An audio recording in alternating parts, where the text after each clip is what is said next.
সংগ্রামী ভাই বন্ধুগণ, 5ই আগস্টের ঐতিহাসিক বিপ্লবের পরে আমরা দেখেছি অন্তর্বর্তীকালীন সরকারের প্রধান উপদেষ্টা তার মামলাগুলো থেকে মুক্তি নিয়েছেন।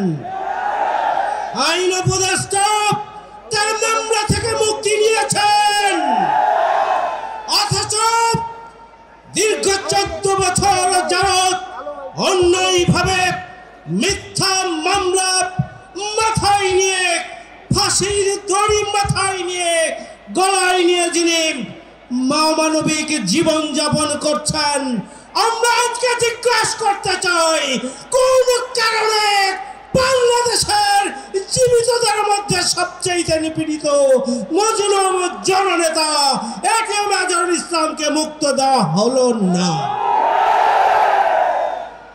আমরা জানতে চাই এর পিছনে কোন ষড়যন্ত্র রয়েছে। আমরা ধৈর্য ধরেছি 6 মাস 10 দিন, আমরা রাজপথে আসি নাই।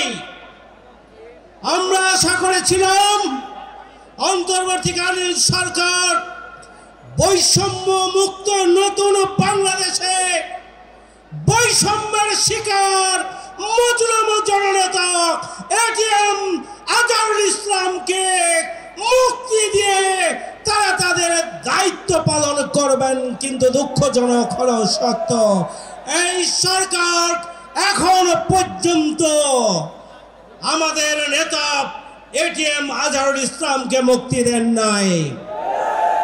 আজকের এই সমাবেশ থেকে আমরা অবিলম্বে এটিএম আজহারুল ইসলামের মুক্তি চাই। আমরা জামায়াত ইসলামী বাংলাদেশের নিবন্ধন আমরা ফিরে পেতে চাই। আমরা অবিলম্বে জামায়াত ইসলামীর প্রতীক দাড়িপাল্লাকে ফিরিয়ে দেওয়ার জন্য দাবি জানাচ্ছি। আর যদি দাবি মানা না হয়, আমরা বিগত 15.5 বছর যাবৎ চরম জুলুম নির্যাতন নিপীড়নের মধ্যেও আমরা রাজপথে ছিলাম, বাংলাদেশকে মুক্ত করার জন্য আমরা ভূমিকা পালন করেছি। সুতরাং দাবি কিভাবে আদায় করতে হবে আমরা তা জানি। সংগ্রামী ভাই বন্ধুগণ,